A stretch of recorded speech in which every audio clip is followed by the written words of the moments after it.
अगर आपको भी सर्दी या बुखार जैसा महसूस हो रहा है एंड आप इमीडिएटली डॉक्टर के पास नहीं जाना चाहते तो इस काढ़े को बनाकर पीजिए।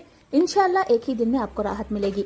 सबसे पहले एक पैन में हाफ ग्लास वाटर ऐड कीजिए, 2 पिंच सौंठ का पाउडर यानी ड्राई जिंजर पाउडर को ऐड कीजिए, 1/4 स्पून दालचीनी का पाउडर, 1/4 स्पून क्लोव का पाउडर यानी कि लौंग का पाउडर, 2 पिंच अजवाइन को हाथ से क्रश कर ऐड कीजिए, हाफ स्पून जैगरी यानी गुड़ को ऐड कीजिए टेस्ट के लिए, 4-5 पेपर के दानों को अच्छे से कूटकर ऐड कीजिए।